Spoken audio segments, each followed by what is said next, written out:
cette période pascale où nous nous tenons, tout ton peuple, nous te sommes reconnaissants pour tout ce que tu avais prévu en toi-même selon le conseil de ta volonté, afin de revenir pour ramener l'homme à toi. Et c'est en cela que tu as payé le grand prix, la mort de ton Fils à la croix du Calvaire,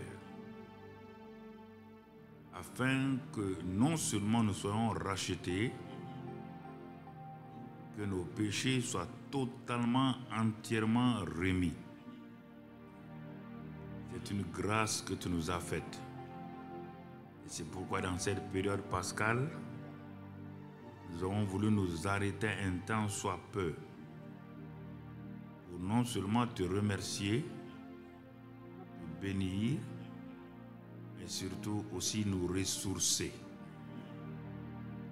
par ta parole et aussi par ta présence. Et hier soir comme ce soir, nous te disons simplement merci, parce que tu nous as ouvert les yeux sur des choses que nous ne comprenions pas. Et ce soir encore, nous nous soumettons à toi, à ton esprit, afin que tu nous enseignes ce qu'est la prière en profondeur. C'est toi qui as décidé de donner aux hommes le moyen de la prière pour te parler. Et te parler selon ta volonté. Et c'est pourquoi nous voulons bien comprendre. L'ennemi nous a amenés à être les demandeurs et toi l'exécuteur. Non et non et non. Et c'est pourquoi vraiment nous nous repentons pour ces idées vraiment que nous avons eues sur toi et sur nous, où nous sommes les demandeurs permanents et toi tu dois exécuter ce que nous voulons. Père, pardonne cette attitude orgueilleuse que nous avons eue pendant des années. Merci pour l'enseignement de ce soir, où le Saint-Esprit va nous éclairer, nous amener pas à pas dans une révélation de ta parole. Que toute la gloire, la louange et l'honneur soient à toi seul, au siècle des siècles. Amen. Que le peuple dise Amen. Gloire à Dieu, asseyez-vous. Nous rendons grâce à notre Père ce soir. Nous le bénissons pour sa fidélité et son grand amour. Et comme le séminaire c'est sur la prière, nous voulons aller, puisque Dieu voulant, le mois de mai est le mois de la prière sous les différents angles pratiques surtout. Donc on a voulu commencer cela à Pâques.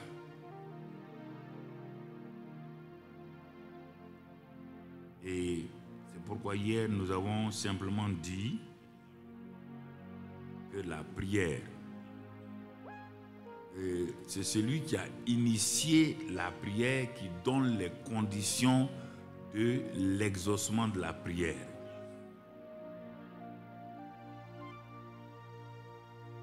Parce qu'aujourd'hui, nous avons l'air de croire que nous connaissons beaucoup de choses sur la prière plus que Dieu.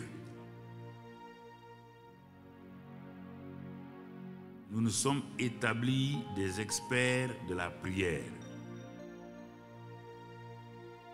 Et ce qui fait que nous avons développé des formes de prière qui n'ont rien à voir avec Dieu et sa parole. Alors, nous nous rendons compte que les prières ne sont pas entièrement exaucées et des multitudes de chrétiens bien intentionnés qui sont dans ce monde-là sont frustrés. Ils ont l'air de croire qu'on les a flattés pour qu'ils se convertissent dans une religion pour en faire des membres des prosélytes.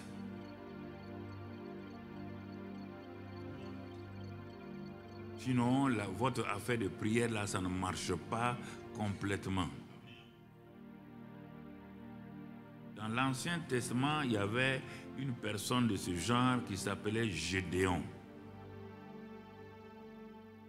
Quand il est né trouver son peuple dans l'esclavage. Il a grandi dans l'esclavage. Il dit esclavage, pas dans un autre pays. Esclavage parce que l'ennemi les avait entourés. Ils n'étaient pas libres de mouvements qu'ils pouvaient faire. Ayant grandi dans cette atmosphère d'oppression, de temps en temps, il partait s'asseoir avec les anciens. Et les anciens lui disaient, au temps de Moïse, au temps de ceci, au temps de cela, voilà ce que Dieu faisait. Et il grandissait dans cette atmosphère. Et la Bible dit qu'il priait, il criait à Dieu parce que l'ennemi les a tellement humiliés que tout le monde criait.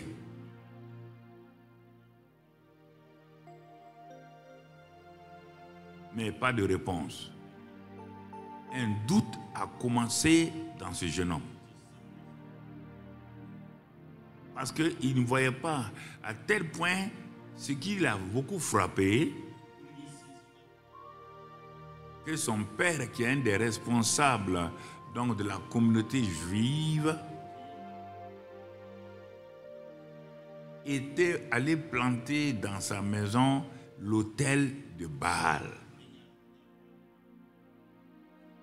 On parlait de Jéhovah et on parlait de Baal. Le jeune Gédéon dit, mais il y a quelque chose qui ne va pas ici. On parle de notre ennemi, le Dieu de notre ennemi qui s'appelle Baal. On dit que Jéhovah est grand, mais en réalité, celui qui mène notre communauté, c'est Baal. Nous avons prié, nous avons fait beaucoup de choses, mais de plus en plus, Baal vraiment nous oppressait. À la fin, c'est passé des prières simples à des cris, des cris. Les grands criaient, les enfants criaient, les femmes et les hommes criaient.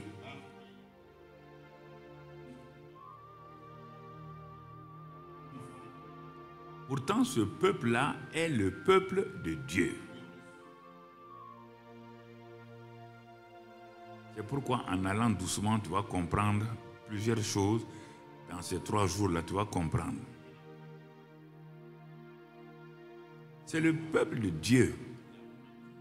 La preuve, vous allez voir tout à l'heure si c'est le peuple de Dieu ou pas. Un jour, les gens commençaient à s'adresser à Dieu directement. Ils ont commencé à ouvrir leur cœur à leur Dieu. Quand ce niveau de prière, quand vous lisez et vous regardez Gédéon et les autres, quand vous lisez cela, il y a quelque chose qui changeait dans l'atmosphère. Parce que là, ils ont touché le cœur de Dieu à travers sa parole. Or, avant, ils priaient selon leurs besoins. Écoutez-moi, ils priaient selon leurs besoins, mais on les chassait dans des cavernes. Malgré leurs prières, L'ennemi attendait quand ils ont récolté. L'ennemi venait détruire, brûler toute leur récolte. Du point de vue économique, ils étaient malheureux.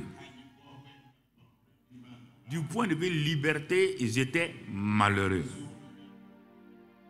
Ils n'habitaient pas dans les maisons, ils habitaient dans des trous où il y a les serpents, les animaux. Je veux que vous saisissez l'image. Ce peuple-là, c'est le peuple de qui? C'est le peuple de Jéhovah. Qui est Jéhovah? Le Dieu créateur de l'univers. C'est lui à qui personne ne peut résister. Et c'est lui leur père. Oui. Et est-ce qu'il les voit être maltraités par la Madianite? Les gens ont dit oui. Est-ce qu'ils ne prient pas? Il dit mais regarde là, ils prient. Ils ont fait toutes sortes de prières. Et ça ne marche pas? Oui. Alors je te pose la question.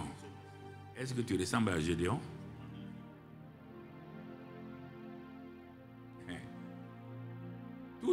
Ce que je t'ai dit là, tout est résumé.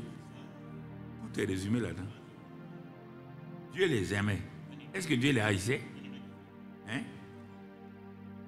Dieu est devenu impuissant?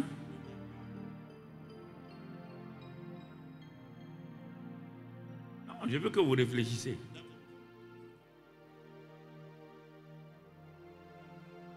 Réfléchis et regarde attentivement ce que tu entends. Que tu sois ici ou à la télévision ou aux réseaux sociaux, demande au moment où je parle là, il faut apprendre à prier en même temps. Quand je parle, que Dieu te parle, tu pries dans ton cœur, tu demandes au Saint-Esprit, éclaire-moi ça et conduis-moi ça. Demande au Saint-Esprit de te diriger.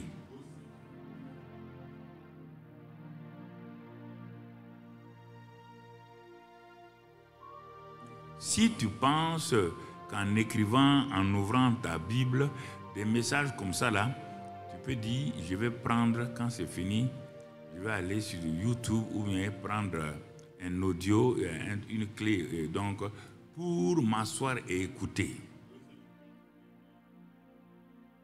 En ce moment-là, tu peux fermer ta Bible et ton cahier pour écouter attentivement, pour suivre ce que le Saint-Esprit va mettre en toi.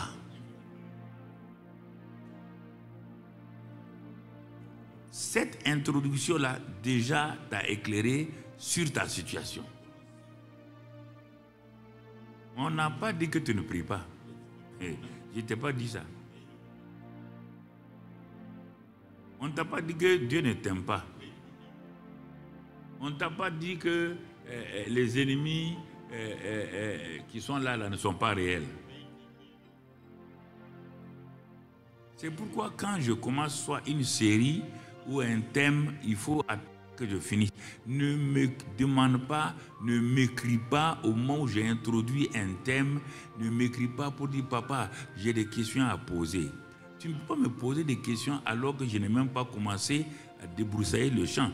Tu ne peux pas me demander une récolte quand on n'a même pas semé encore totalement ce qu'on doit semer pour récolter. Il faut être pas. C'est pas. Parfois, vous voyez là, je donne des messages hier soir, les gens me posent des questions sur les messages d'hier soir. Tu étais là ou tu étais chez toi. Pourquoi tu me poses des questions? Je vais te répondre comment? Je suis dans une série où je vais t'éclairer. Commence à prier pour le premier message. Lis-le, relis-le. Et demande au Saint-Esprit qui est en toi là de t'éclairer déjà l'introduction. Même si moi je t'explique, et la prédication elle est plus longue que l'explication que je peux te donner au téléphone. Au téléphone, je ne dépasserai pas 5 minutes.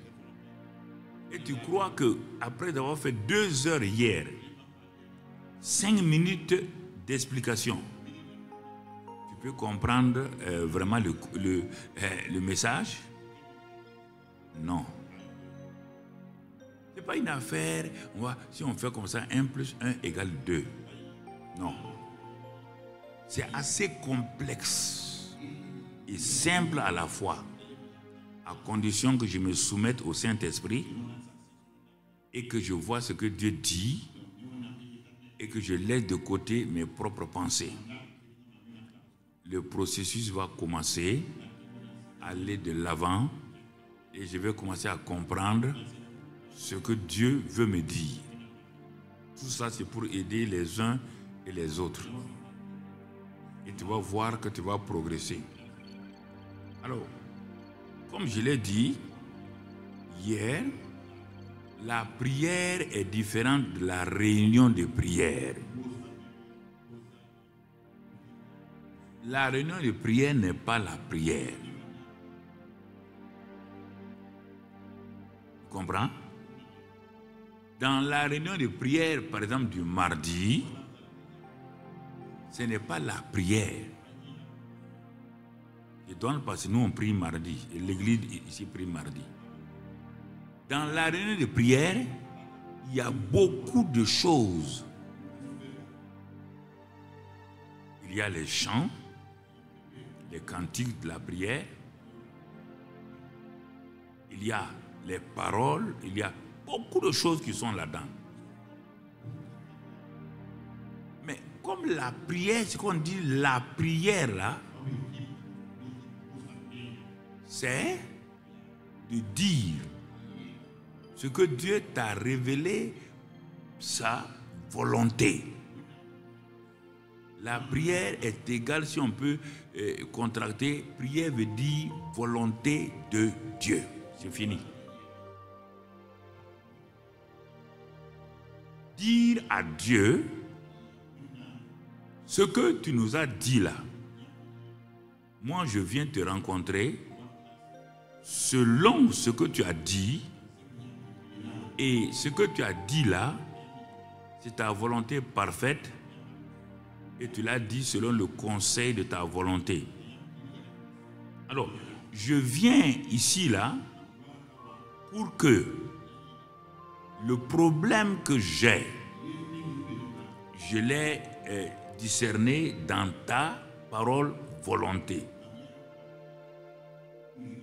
J'ai vu que tu as parlé de ma situation dans ta parole volonté.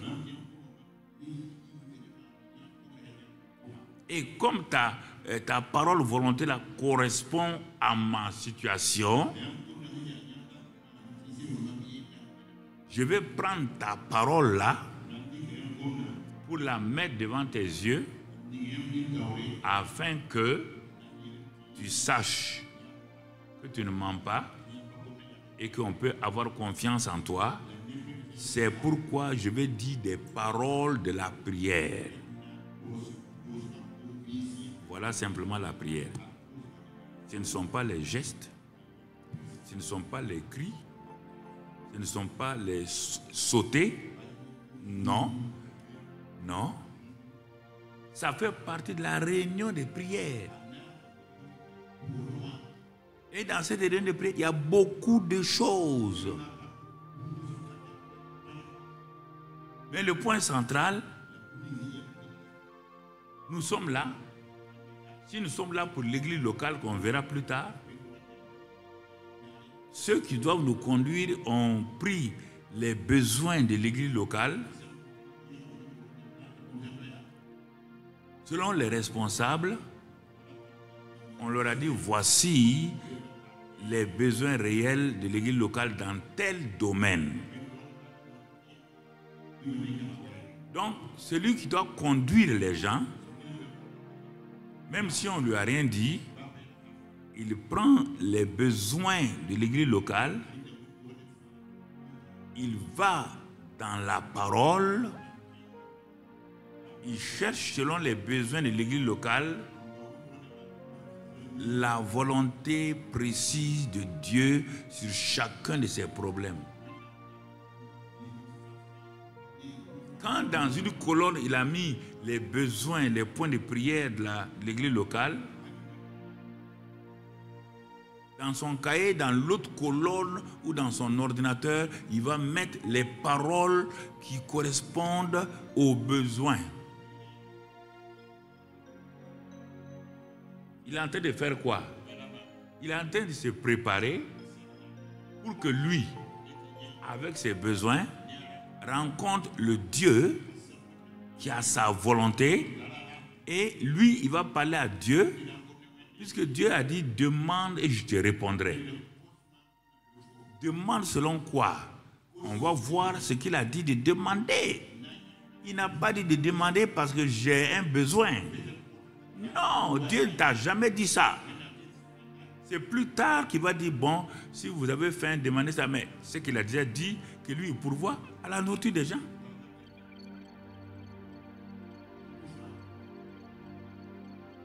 Est-ce que tu comprends?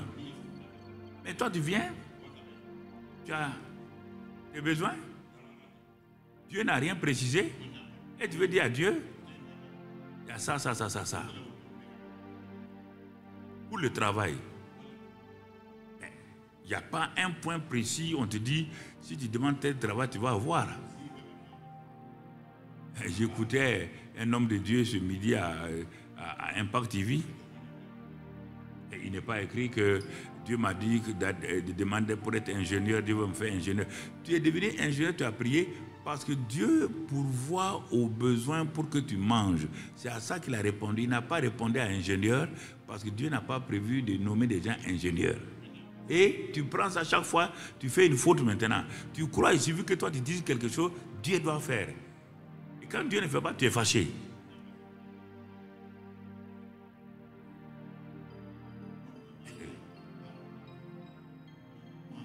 Donc, quand on regarde aujourd'hui, la plupart des choses que Dieu a dites là, nous avons laissé de côté. Nous avons, l'Église, nous avons inventé des besoins auxquels Dieu n'a jamais dit qu'il va pourvoir et on veut le forcer à faire ça.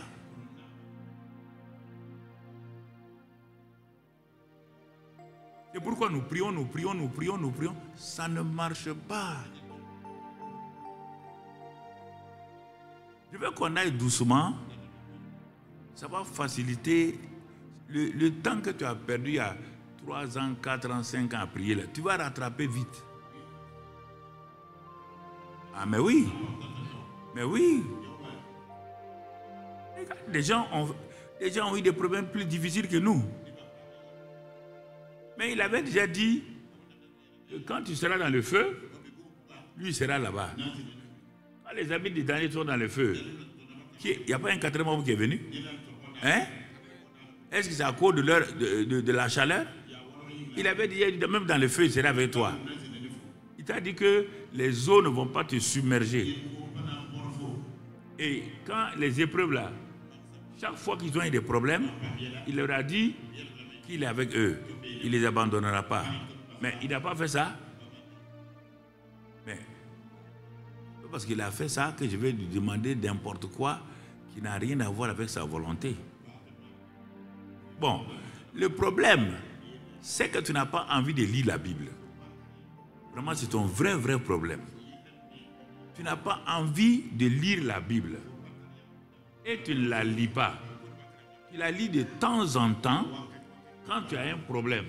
Et encore là, tu ouvres la Bible pour voir si ton doigt va te diriger. Et avec ça, ça n'ira pas. Donc, vous voyez, je répète, les gens croient, oui, si je ne peux pas, comme tu es fonctionnaire, tu peux pas louer des gens, des petits pasteurs qui n'ont pas d'argent pour venir prier chez toi. Ça aussi, je sais. Ils viennent remplir ton salon où tu as pu faire une salle de prière. Ils les appellent, ils viennent, ils prient un peu, tu donnes à tel pasteur là 15 000 francs, 10 000 francs, et ils s'en vont. Et tu crois que c'est comme ça que Dieu a fait? Pour que l'évangile t'arrive ici, c'est comme ça que Dieu a fait. Non, je veux que tes pensées s'ouvrent. Dieu n'est pas mon envoyé, Dieu n'est pas l'envoyé de qui que ce soit. N'oublie pas que c'est lui qui a initié la prière comme moyen de communication entre l'homme et lui. Mais en initiant la prière, il a montré les conditions d'exaucement de la prière. Retiens ça une fois pour toutes. Ça va te faciliter les problèmes. Pasteur, même chose. Ne va pas te flatter parce que toi tu es pasteur, tu es apôtre, tu es prophète. Ce n'est pas toi. Si les gens viennent te flatter et prophète dit un mot sur moi, ils ne disent pas Dieu. C'est Dieu qui donne une parole sur les gens. Mais par la parole de connaissance, comme ça m'arrive plusieurs fois, je peux donner une parole de connaissance à quelqu'un et ça s'accomplit. Parce qu'en ce moment-là, le Saint-Esprit qui est en moi a activé le don de la parole de connaissance. Sans savoir comment je vais répondre, la parole est sortie. Et c'est après que la personne me vient me dit, mais pasteur, quand on causait ça là, j'ai vu que tu t'es arrêté et tu as dit une parole. J'ai dit, mais comment tu as su que j'ai ce problème-là? Il dit, je ne sais pas. Il est dit, je suis inspiré par le Saint-Esprit pour donner une parole de connaissance.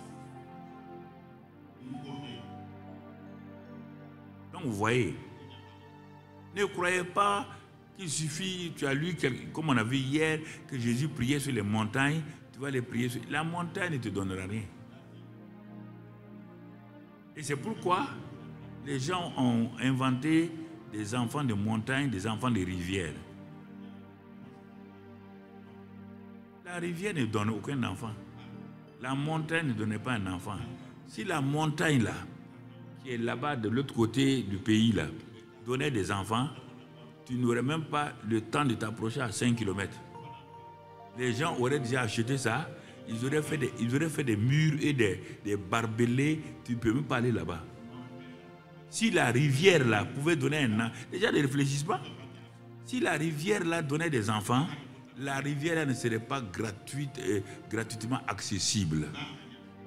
Les riches ou des gens vont aller prendre en otage la rivière, tu le sais bien.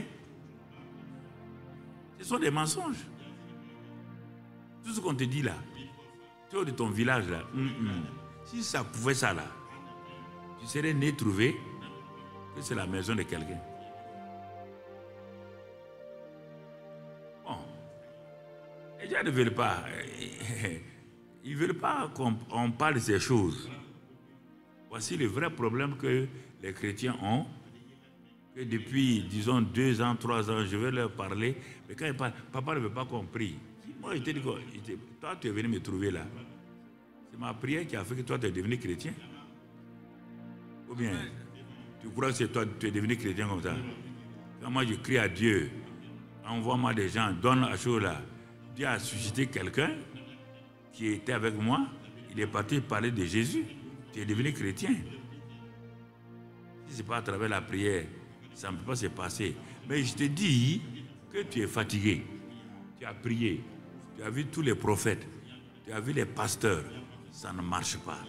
Il te dit, mon enfant, tu as vu, ça ne marche pas. Viens t'asseoir, je vais causer avec toi.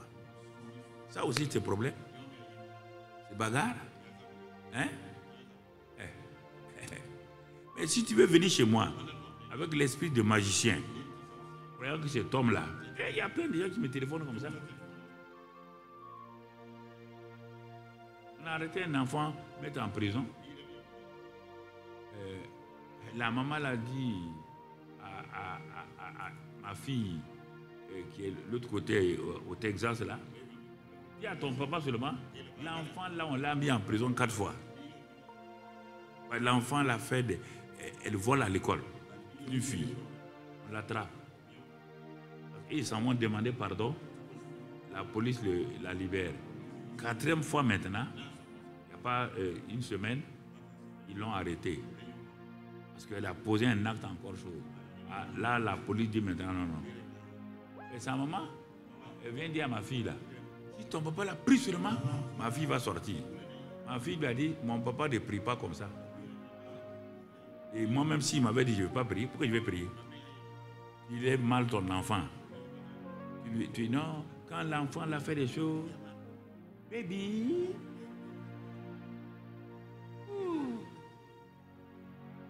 my baby, fear not, fear not.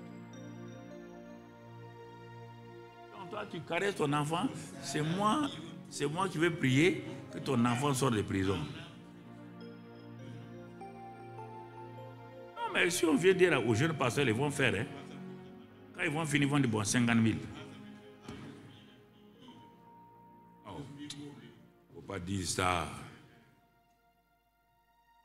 Pas dire comme ça. Il faut que vous reconnaissiez. Vous croyez que je ne suis pas au courant, non? Ceux à qui vous avez demandé 50 000 là, ils sont venus me voir. Ah, papa, il faut prier pour moi. Il dit, mais moi j'ai mis des gens partout pour prier pour les gens. Comme ils sont monafika, ils veulent venir faire du monafikaïsme. Ah bon, non, sinon, moi j'ai invité le pasteur, un de tes pasteurs là. Non, ils sont bons. Les enfants là sont bons, hein. Sinon, quand même, il a prié là, je lui ai donné un téléphone de 150 000. Elle vient de faire monafika, non? Pour te dire, il prie là, mais leur prix c'est 150 000. Ce passé là ne dépasse pas 150 000. Maintenant, demain, pour que moi je t'envoie chez quelqu'un, je regarde, je t'envoie chez le plus pauvre. Pour que tu t'envoies chez un riche, si tu as pris avec les fonctionnaires 150 000, si tu t'envoies chez un riche, tu vas demander 500 000. Maintenant, je t'envoie chez un pauvre. Quand tu vas prier là, tu vas tellement transpirer. Quand tu vas sortir là, toi-même tu vas donner au pauvre là 500 francs.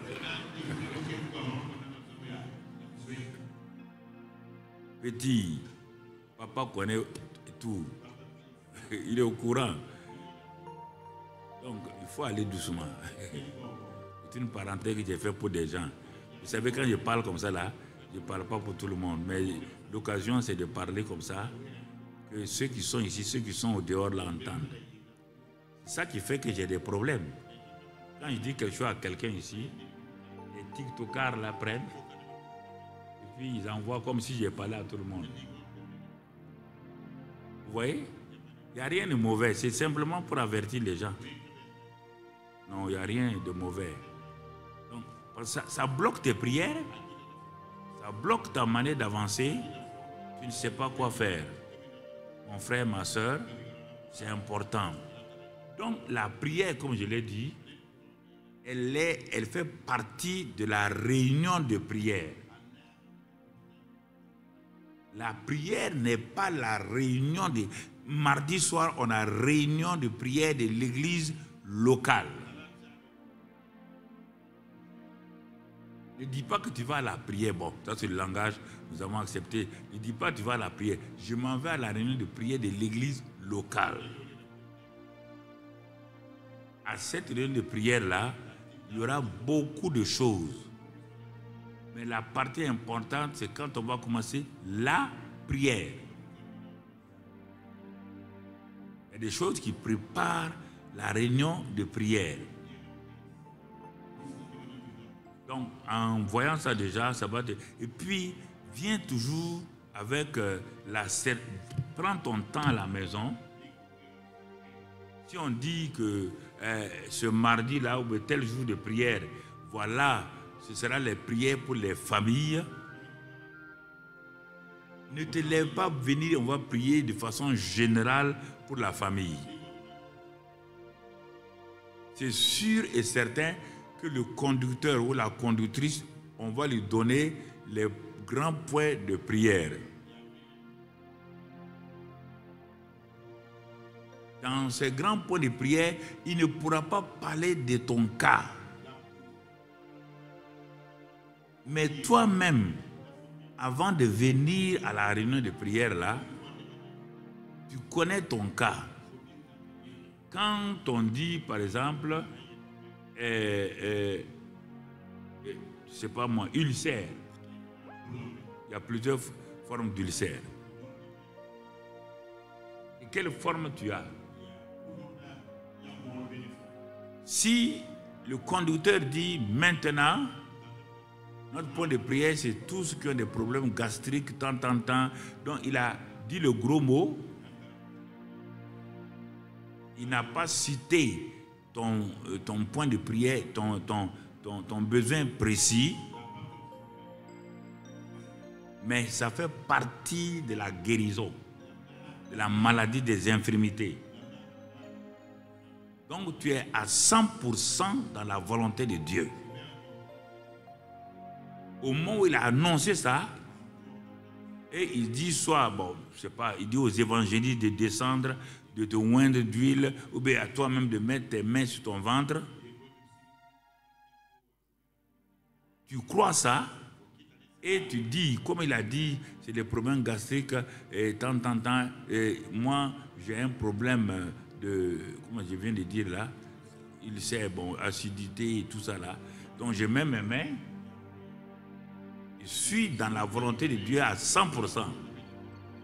J'ordonne que l'esprit d'infirmité qui affecte donc mes intestins ou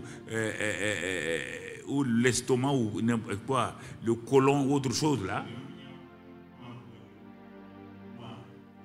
puisque je suis dans la volonté parfaite de Dieu et que c'est un point précis de cette volonté là, tout de suite j'ai l'autorité. Le nom marche.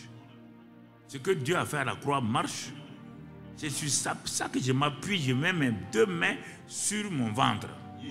Et je parle. J'ordonne à ce que ces ulcères-là s'arrêtent maintenant. Si c'est un problème de côlon irritable, mais il faut que je connaisse le nom. Je dis ça et je m'en vais. S'il va pour un autre cas, où il n'y a pas, j'ai pas cette infirmité-là, je sais que mon frère ou ma soeur ont cette infirmité-là, je prie maintenant. Pas pour moi. Je prie selon ce que l'orateur ou le GPS a dit là, que tous frères et sœurs, ici dans cette salle, ou à la télévision, qui a ce mal-là, tu nous as ordonné de parler. Je parle maintenant sur des problèmes de tachycardie, c'est-à-dire que le cœur bat vite.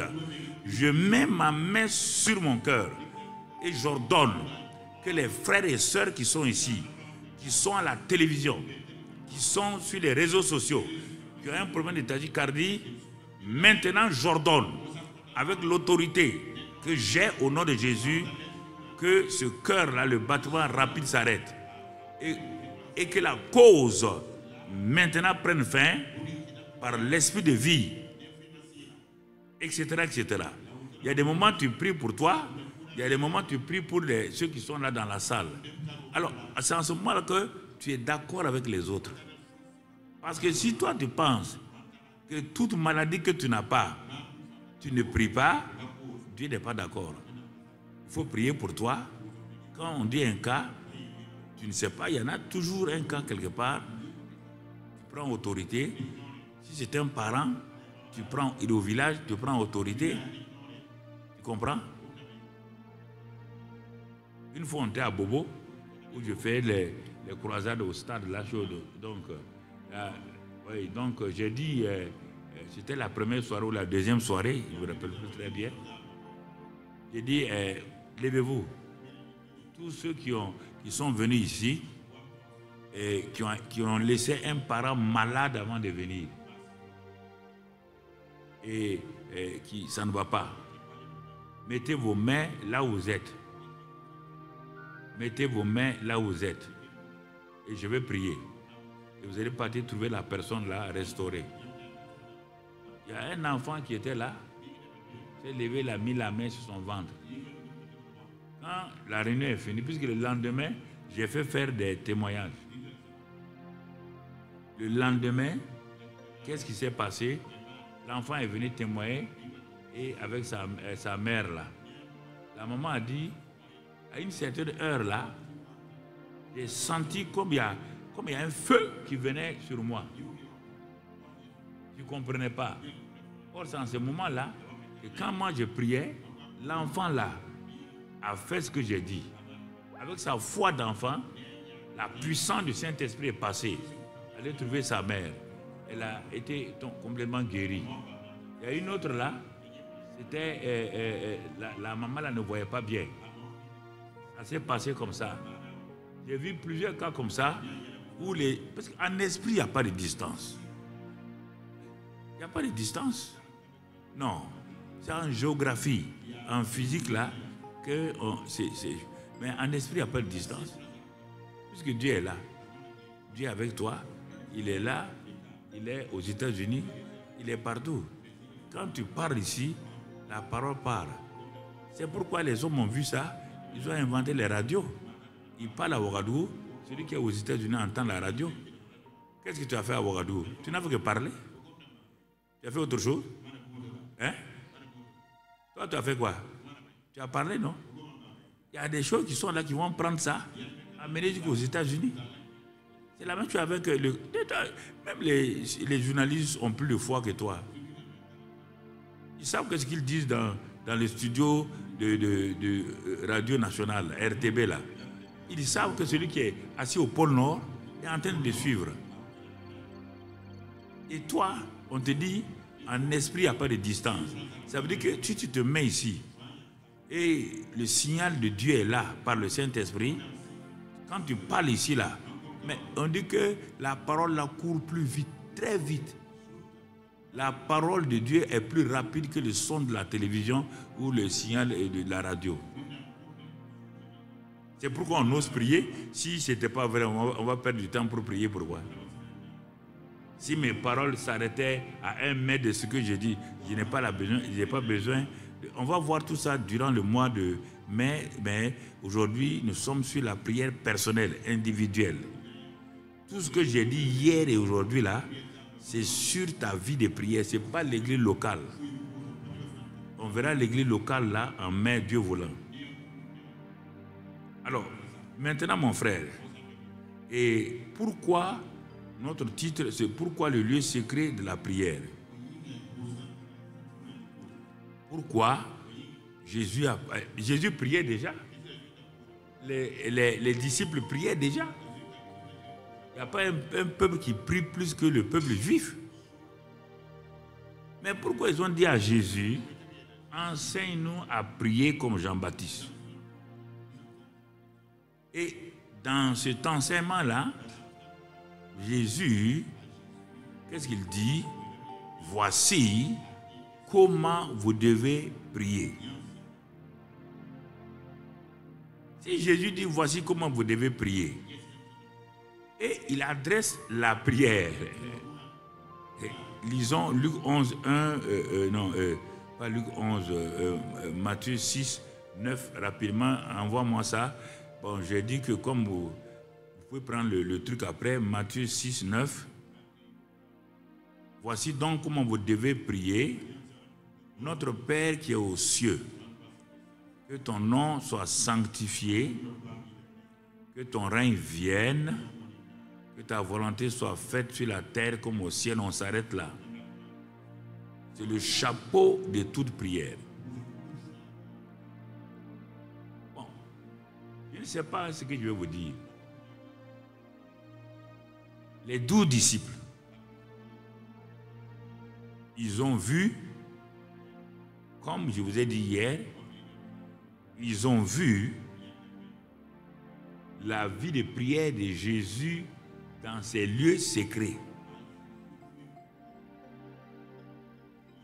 Parce qu'ils suivaient Jésus partout. Ils l'ont vu dans la maison de Pierre où parfois il habitait.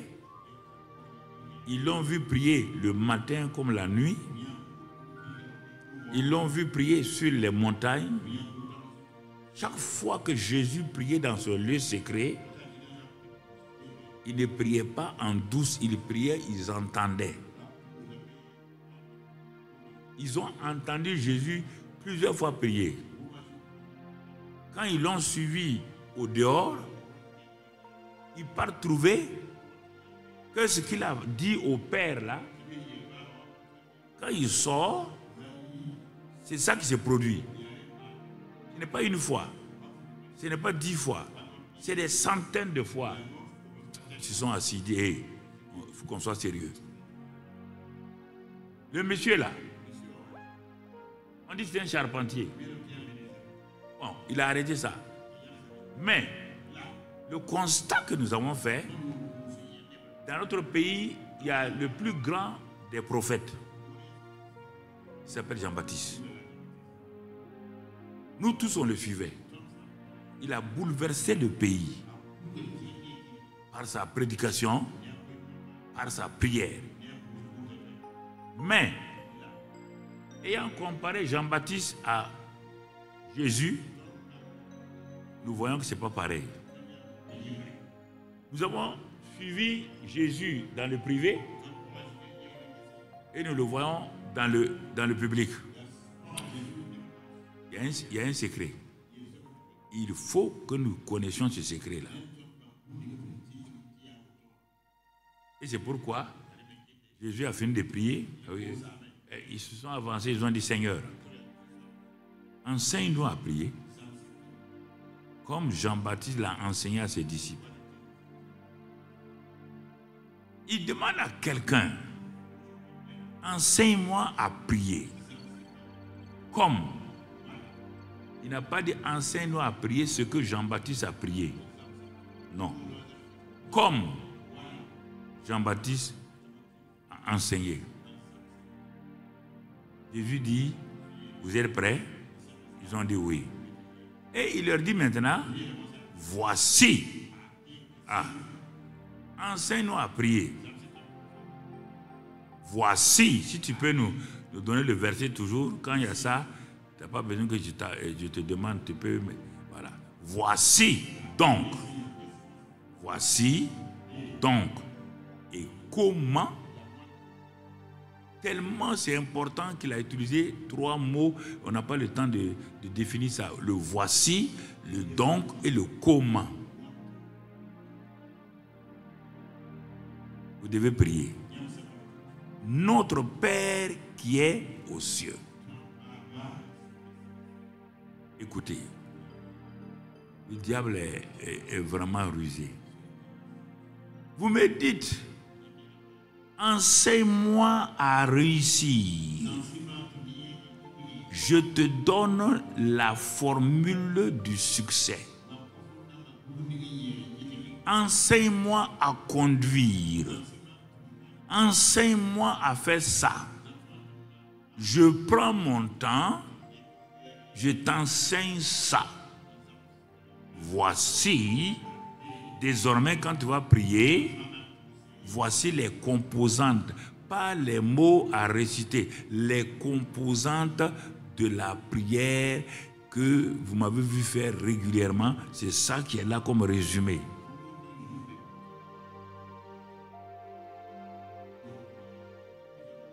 Attention à qui vous allez vous adresser. Quand il a fini, ils ont dit oui. Ils sortent pour aller prier. Écoutez-moi très bien. On les enseigne. Ils sortent aller prier. Quand ils arrivent, chacun peut-être veut montrer comment on doit prier. On dit, hey, Matthieu, prie. Jésus dit, voici comment vous devez prier. Notre Père qui est aux cieux. On dit, Matthieu, tu as entendu le maître nous enseigner, non? Ah non, moi j'ai entendu. Ouh, le maître est formidable. Hein? On dit, bon, prie. Qu'est-ce qu'il dit? Oh, Dieu d'Abraham, d'Isaac et de Jacob. Est-ce qu'il a dit Dieu d'Abraham, d'Isaac et de Jacob? Pourquoi vous dites ça alors? Je vous pose la question. Les théologiens vont se lever contre moi encore.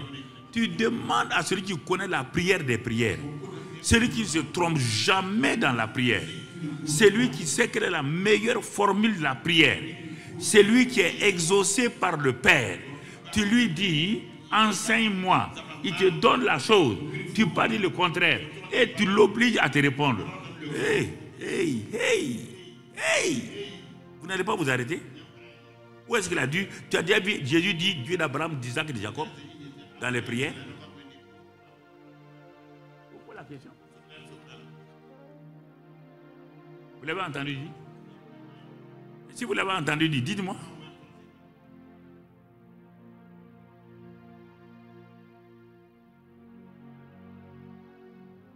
On dit notre Père. Et puis, regardez. Il nous a tellement élevés. Selon vous, dans cette petite partie-là, selon vous, Jésus aurait pu dire quoi? Qui peut me dire, bon, cette phrase-là, Jésus aurait pu dire quoi? Il a dit, notre Père qui est aux cieux. Il aurait pu dire quoi? Hein? Mon Père. Est-ce qu'il a dit comme ça? Ces gens qui ne sont pas convertis, il les prend, il les met comme ses frères. Et nous aussi, on n'est même pas nés. Il nous met comme ses frères. Il nous donne. Ah, Seigneur, Dieu d'Abraham, ou bien Adonai Elohim. Ça veut dire quoi? Tu connais Adonai Elohim? C'est quelqu'un qui priait dans son lieu secret, qui a donné ce nom-là. Jéhovah Shalom là, c'est quelqu'un qui priait, qui avait des problèmes. Et il a découvert que Dieu est le Dieu de paix et que son fils est prince de paix. C'est dans leur prière personnelle là qu'ils ont découvert ça, ils ont utilisé. C'est pourquoi ils n'ont jamais fait appel à un prophète, ils n'ont pas fait appel à un pasteur, ils n'ont pas fait appel. Ils savaient comment s'adresser à leur papa. Ils s'adressaient à leur papa. Mais comme eux, ils n'ont pas la révélation que Dieu était un père, Dieu leur a permis de dire le Dieu d'Abraham, d'Isaac et de Jacob. Mais quand il a le Dieu est venu sur la terre, il a récupéré, il dit notre Père. Il dit mon Père qui est dans les cieux. Il dit Père, voilà les trois. S'il ne dit pas Père, quand il s'adresse pour Lazare, il dit Père, tu m'as toujours exaucé. Ici, il dit notre Père. Donc, devant chaque situation, c'est la même formule là, mais il l'adapte simplement à chose. Et c'est pourquoi il ne peut pas. Il dit non, le Père fera toujours. C'est-à-dire qu'il va répondre à ce que j'ai dit, puisqu'il l'appelle Père. Toi, tu crois qu'il faut dire Dieu 3 fois saint. Ça lui fait quoi? Toi, tu peux dire que Dieu est 3 fois saint, tu le connais? Il te dit qu'il est un père. Au lieu de dire papa, Dieu 3 fois saint. Tu as compté Dieu 3 fois saint. Toi, tu t'es assis. Et toi, tu as vu Dieu 3 fois saint. 3 fois seulement. Toi, tu es saint combien de fois? Mais si Dieu est 3 fois saint, donc Jésus sera 2 fois saint. Le Saint-Esprit 1 fois saint. Toi, dans la sainteté, là, tu comme moins combien? 1 milliard de fois moins saint. Donc, tu n'es plus saint. Essayer de te mettre comme quelqu'un d'unique, comme quelqu'un de spécial.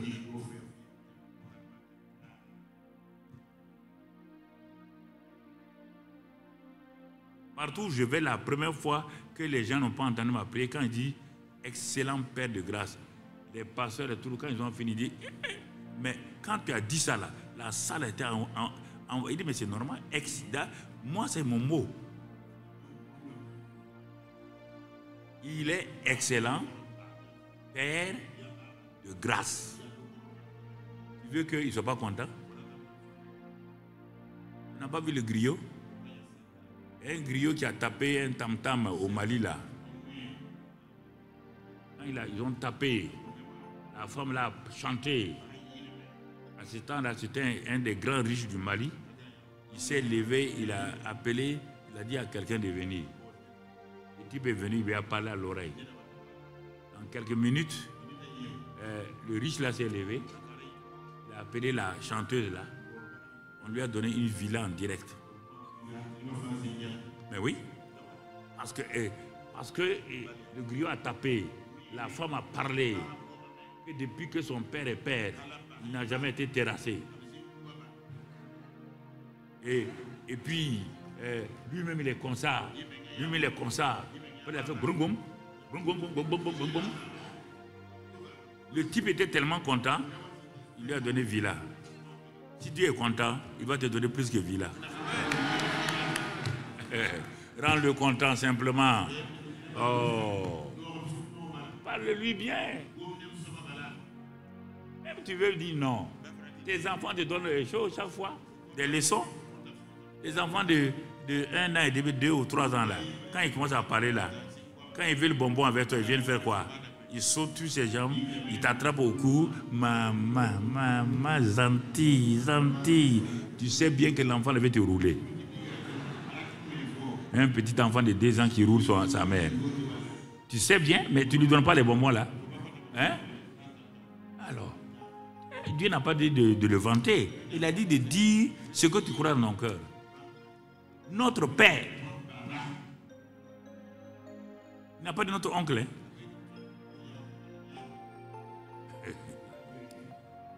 À la prière. Tu vois déjà? Ok. Dans la vie des hommes, tout ne se passe pas en public, même dans la vie des hommes. Non. Dans la vie des hommes, tout ne se passe pas en public. Il y a des problèmes qu'on ne va jamais résoudre à la véranda ou dans le salon.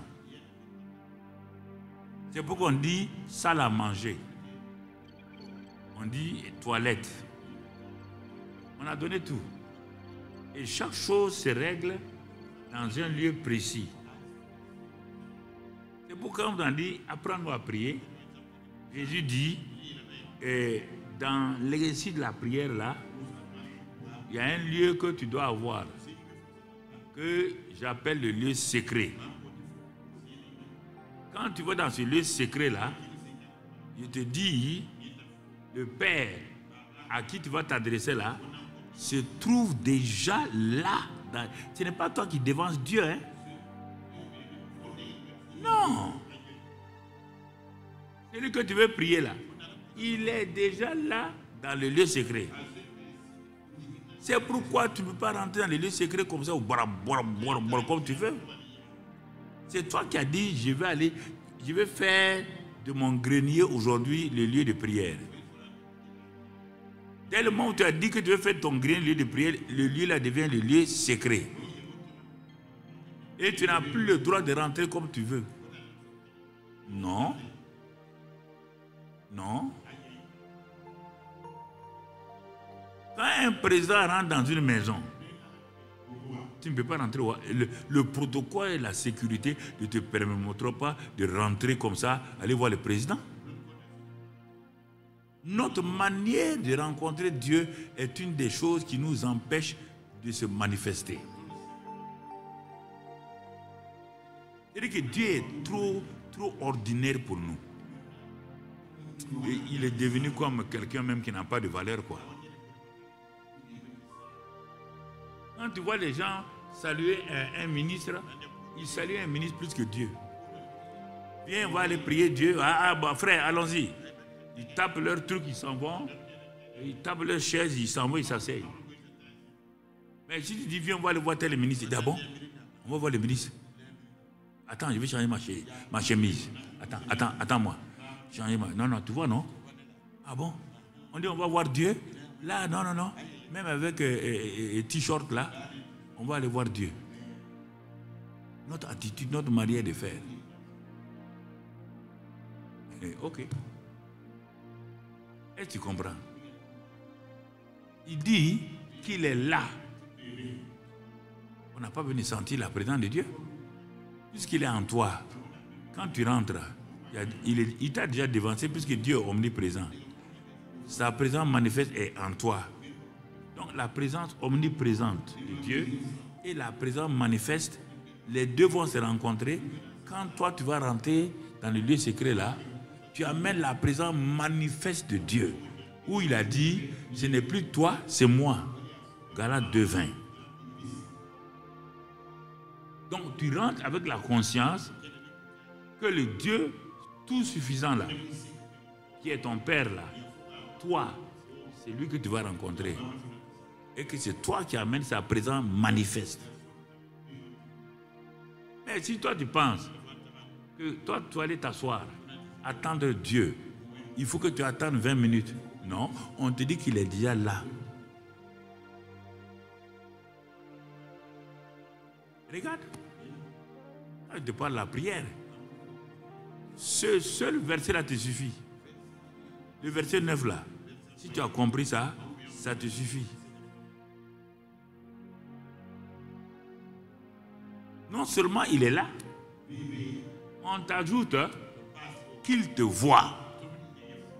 Est-ce que mon frère, honnêtement, ma soeur, quand tu pars prier là, est-ce que tu es sûr que Dieu est là et il te voit?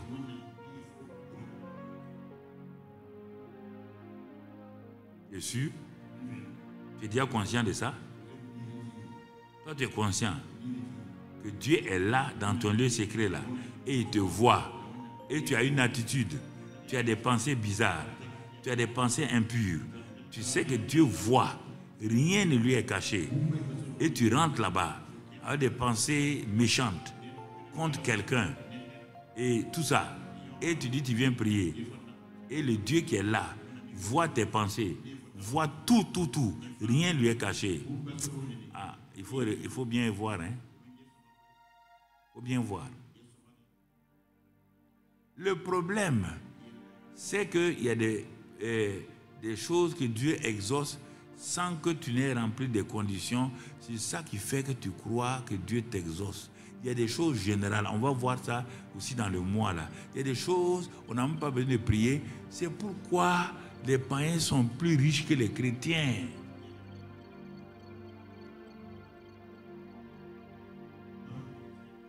C'est pourquoi il y a des païens qui sont premiers de la classe et le chrétien est dernier. Il ne tient pas compte que Dieu a dit, tu seras en haut, tu ne seras pas en bas. Non. Il bafoue tout ce que Dieu dit. Et il se trouve à la queue. Ils sont piétinés par les païens. Regardez bien. Mais donc Dieu ment alors. Il n'y a pas de prospérité, il n'y a pas de guérison. Depuis leur enfance, jusqu'à leur vieillesse, ils sont malades. La maison est remplie de pauvreté. Ils ne peuvent pas payer les scolarités. Ils ne peuvent pas manger correctement.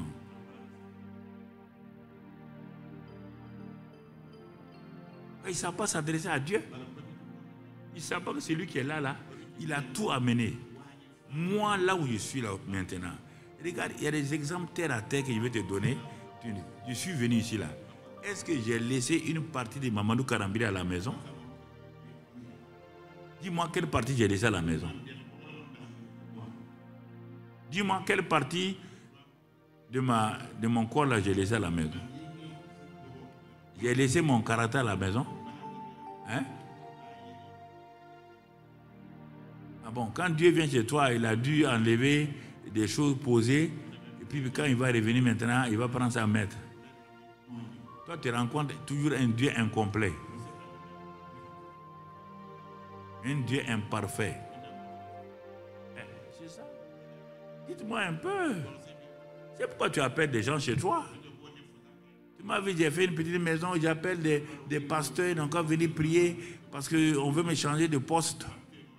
On veut faire de moi, j'étais directeur, on veut me faire sous-directeur. Venez faire le combat. Le combat, renverser les hôtels. Quel hôtel il y a chez toi?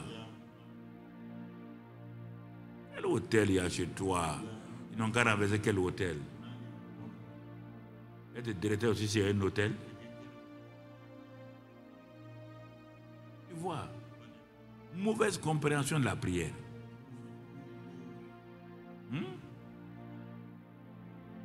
Les choses les plus importantes dans une famille se passent toujours dans les lieux secrets. Comprends? Le lieu secret, c'est toi qui... C'est pas Dieu, c'est toi qui dis, voilà mon lieu secret. Tu peux dire à quelqu'un, c'est ici que je rencontre Dieu. Ça peut être ton lit.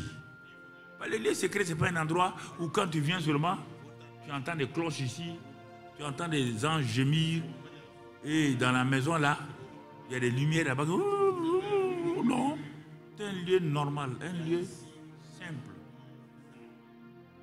Quelqu'un peut rentrer, te trouver en train de parler avec Dieu, il ne sait même pas que Dieu est là. Il ne sait pas que Dieu est là. Il ne sait même pas qu'il y a un ange qui est là. Parce que les gens toujours veulent rendre les choses bizarres, mystiques.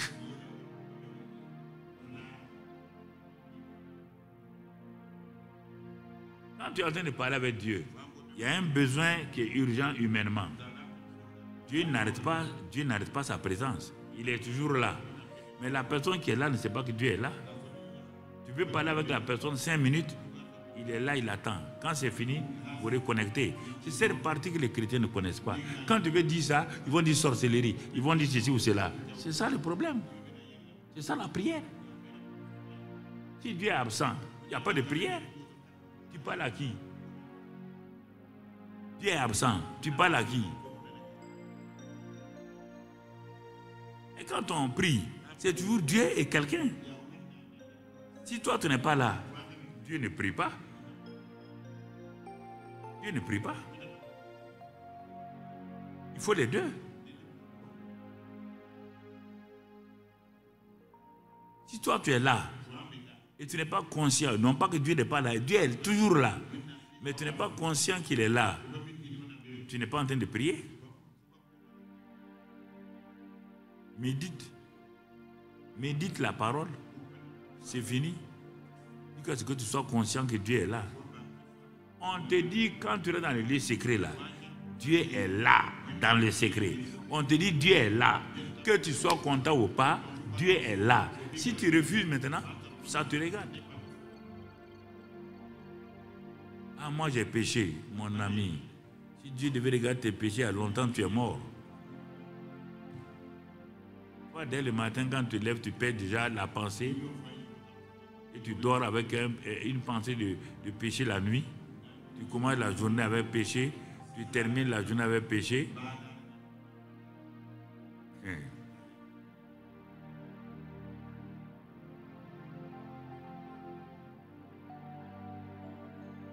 J'ai 5 pages, je n'ai même pas fini la moitié de la première page.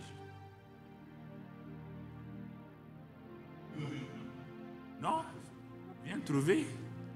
Je suis à la première, tout juste, même. Je suis ici, viens trouver de la phrase. Oh, il y a tout ça.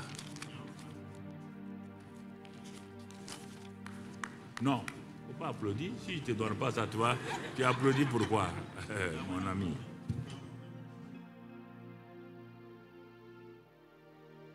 Non, c'est très important. Je dis à ma femme, parfois mon cœur souffre là. Parfois je pleure. Les gens croient que je ne suis pas contre quelqu'un.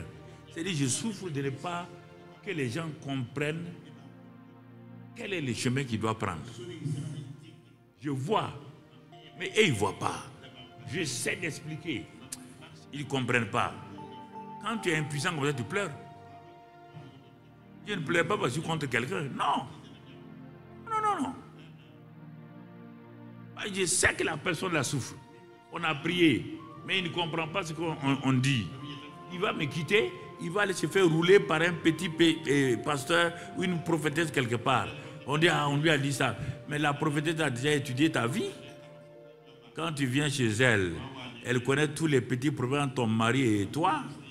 Quand elle te dit ça, elle te dit tes propres paroles. Toi, tu dis qu'il y a une prophétesse là-bas. Elle ne t'a rien dit de nouveau. Donc tu vois,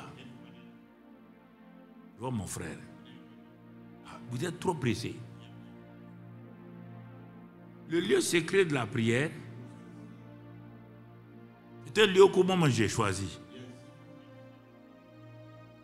Et où je suis là régulièrement. Si tu as fait de ta cuisine comme la maman des... comment ça s'appelle?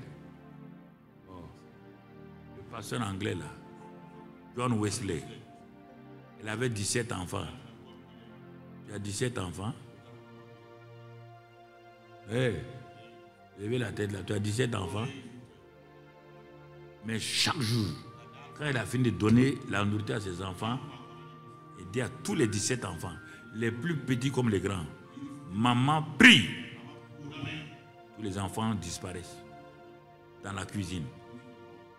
Tous ces enfants, professeurs d'université, de John Wesley qui a bouleversé le monde, et ils ont fait les méthodistes là, viennent de cette maman qui avait 17 enfants et qui avait le temps. Son lieu secret, elle a transformé sa cuisine en lieu secret. Ton lieu secret, c'est où? Laisse prier de 5 minutes là. Mon frère, viens, on va prier.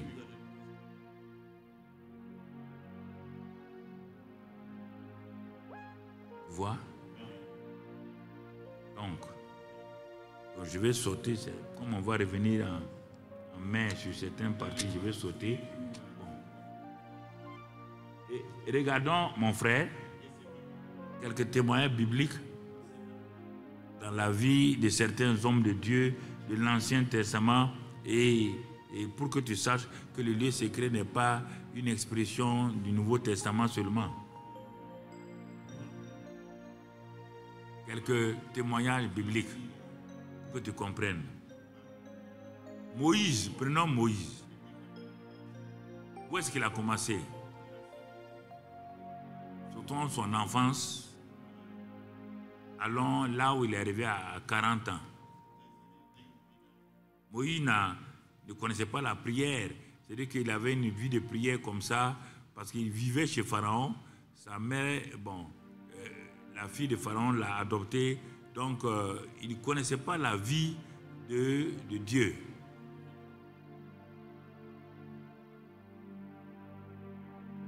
Toute l'aventure de Moïse a commencé au buisson ardent. C'est là-bas qu'il va faire la rencontre avec Dieu. Mais il a eu plusieurs rencontres qui lui ont permis d'affiner sa vie de prière. Buisson ardent, il ne savait pas prier. Quand il a vu le buisson, Dieu lui a parlé d'enlever ses chaussures, Dieu va commencer à lui parler. Ça, c'est la première étape de Moïse. Ensuite, Dieu va amener Moïse à une deuxième étape, la montagne où il a amené les 70 pour voir et manger ensemble et voir Dieu de loin.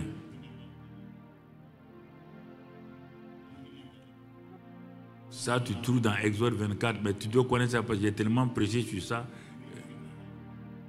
Il a mangé avec les 70, premier niveau de prière et de communion. Dieu lui dit de monter un peu plus haut. Là-bas, il laisse les 70 là, moins 1. Ils sont 69. Il monte avec Josué au deuxième niveau. Quand ils arrivent au deuxième niveau, ils s'arrêtent là-bas. Sûrement, il veut donner quelque chose à Josué. Quand ils sont restés là-bas, Dieu lui dit, monte encore. Il arrive au troisième niveau. Là, il se trouve seul avec Dieu. Et à cet endroit-là, la gloire de Dieu vient couvrir la montagne. Et c'était comme le feu au dehors. Quand les Israélites étaient dans la vallée, ils voyaient le feu sur la montagne. Mais quand Moïse était dans le feu, là, c'était la nuée, la douceur de Dieu. Dieu est en train d'apprendre qu'est-ce que le lieu secret pour Moïse. Quand il a fait 40 jours là-bas, il a commencé à entendre la voix de Dieu. Ce n'est pas Moïse qui a parlé à Dieu. Il est resté dans le silence pendant 6 jours. Dieu ne lui parlait pas. Il ne pouvait pas parler à Dieu. Il ne sait pas pourquoi il est là. Certains, Dieu parle à Moïse. commence à dicter des choses à Moïse, mais Dieu même écrit sur des tables de pierre. Ça, c'est le troisième niveau. Quand il a fini, donc c'est pour te dire, on va par étapes jusqu'à ce qu'on sache qu'est-ce que le lieu secret. Donc, c'est par étapes. Certains ça peut se faire spécialement parce qu'ils sont mûrs dès le départ. Et ensuite, quand Moïse a conçu le tabernacle, il avait mûri. Il y a des choses qu'il ne connaissait pas. Dieu va lui dire maintenant, dans ce tabernacle-là, il y a ce qu'on appelle l'arche de l'alliance, qu'on appelle l'arche du témoignage du rendez-vous.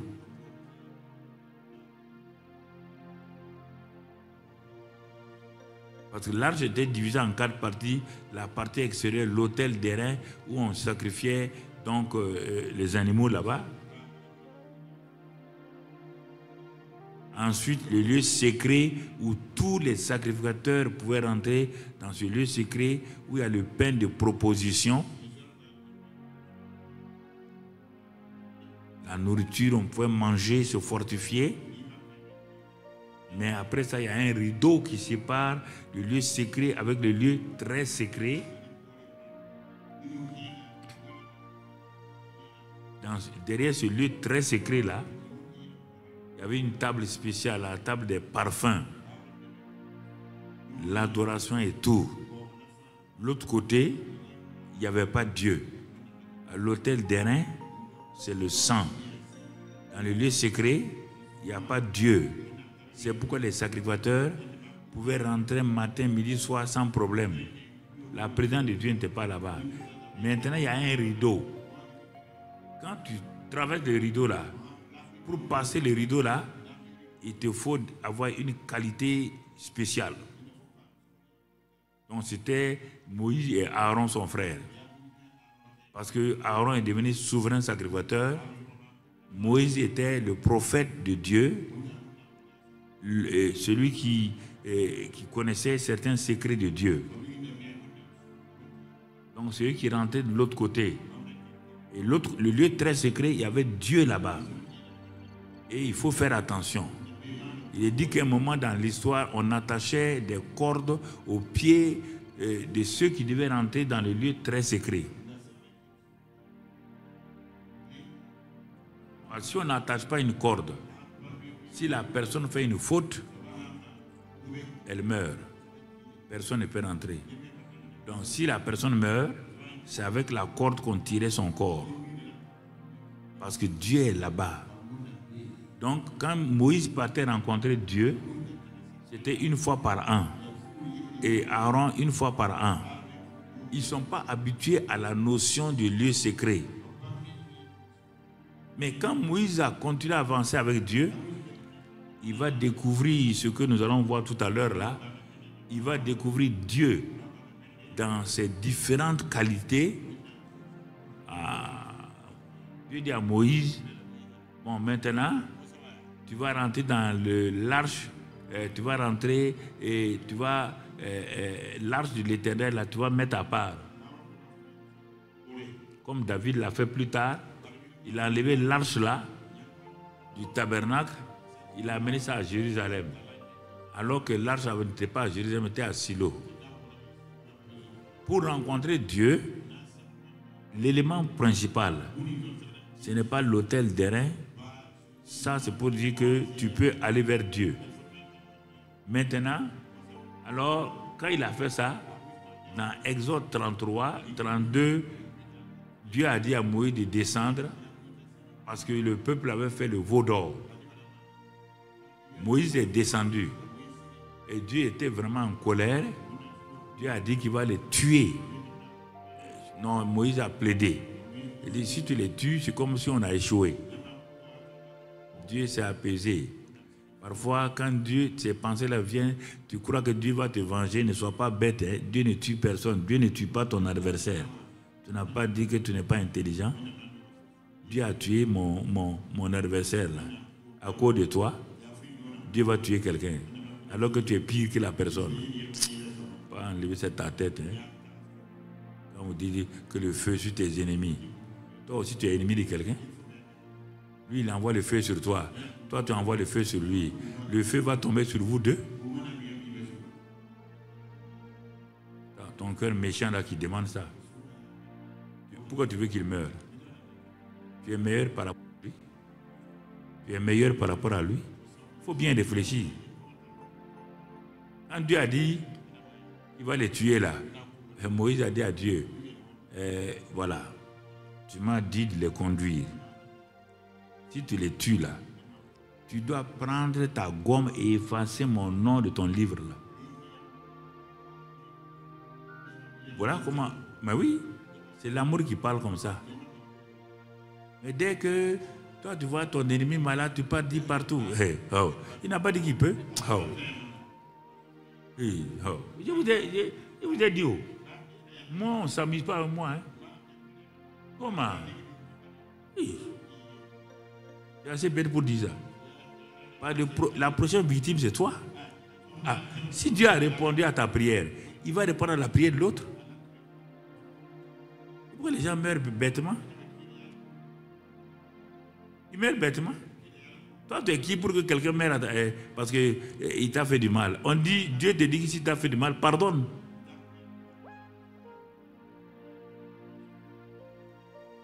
Tu comprends? Bon, maintenant, quand Dieu a pardonné, il a dit qu'il va envoyer un ange. Lui, il ne va plus les suivre. Parce que lui, vraiment, leur manière de faire, lui, il n'aime pas ça. Moïse a dit encore, ouais, l'amour. Moïse passait son temps à pleurer, à demander pardon à Dieu. Et quand il sortait, le peuple le lapidait avec ses paroles. C'est pourquoi la Bible dit dans le Coran, il dit de faire attention comment vos relations avec vos responsables, de respecter vos responsables. Parce que ce qu'ils souffrent pour vous, là, va lire. Dans le livre de Corinthiens, ce qu'ils souffrent pour vous, là, vous ne le savez pas. Le gars était entre le marteau et quoi? L'enclume. Dieu parle ici, le peuple veut le lapider là. Le gars parle. Est-ce que le peuple a su que Moïse est parti parler en sa faveur à Dieu? Si le peuple avait entendu que Dieu va les tuer là, et ce que Moïse a dit là, Moïse a dit, si tu touches à un de leurs cheveux, efface mon nom de ton livre. C'est pas fini. Dieu dit, bon, je ne vais pas les tuer, mais je vais envoyer un ange désormais. Moïse dit, on ne va pas négocier. Non. Tu m'as dit de t'occuper de m'occuper de ton peuple. Si toi, tu ne pars pas, ne nous envoie pas, là encore, Dieu a obéi. Donc, vous voyez, Dieu dit, bon, comme c'est toi là, je vais t'exaucer, je vais aller avec toi. Et à ce moment, Dieu lui dit, prends l'arche là, du rendez-vous là, chaque jour, le matin, mets l'arche là au dehors du camp. Chaque matin, tu vas aller parler, tu vas me parler, et quand tu vas me parler, je te répondrai. Va prendre les questions du peuple et amène ça, je vais te parler. C'est ça que Moïse a fait. Là où il est rentré une fois par an, écoutez-moi, c'est ça le lieu secret. Là où il rentrait une fois par an, et puis il tremblait là, Moïse rentre chaque jour dans ce lieu-là, sans les consignes données par Dieu, parce qu'il est entré dans une phase d'amitié de Dieu. Est-ce que vous comprenez? Il rentrait, il parlait pour le peuple et il écoutait les réponses de Dieu.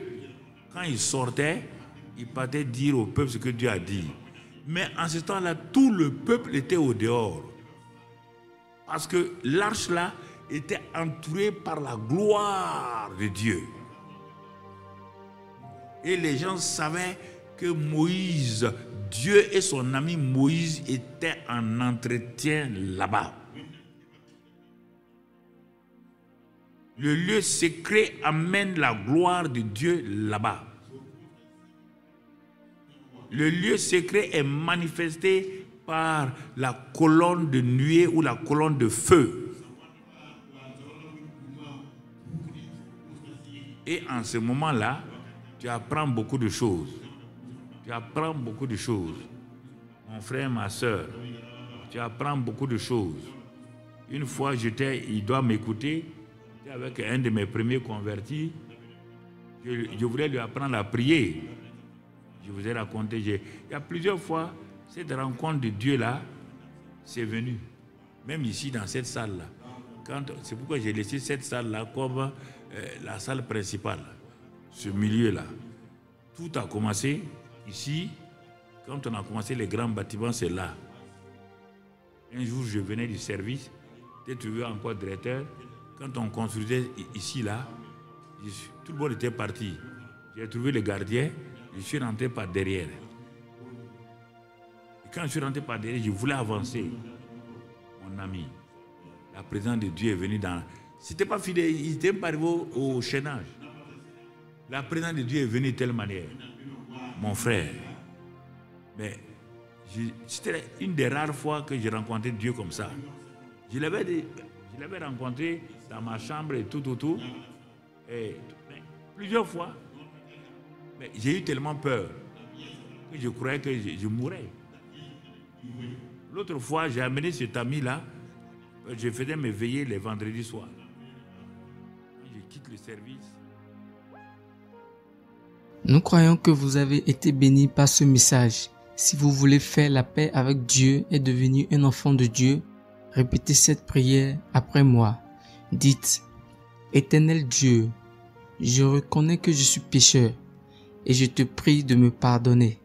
Je crois que Jésus est mort sur la croix pour mes péchés et ressuscité d'entre les morts afin que j'aie la vie en abondance. Je me répands de mes péchés et je me détourne d'eux. Je t'invite dans mon cœur et dans ma vie. Je veux te suivre en tant que mon Seigneur et Sauveur, dès maintenant et pour toujours. Au nom de Jésus, Amen. N'oubliez pas d'aimer et de partager la vidéo autour de vous afin d'aider quelqu'un. Pour vos questions, conseils et autres, vous pouvez nous contacter aux adresses qui se trouvent dans la description. Demeurez bénis et surtout n'oubliez pas, Jésus-Christ vous aime.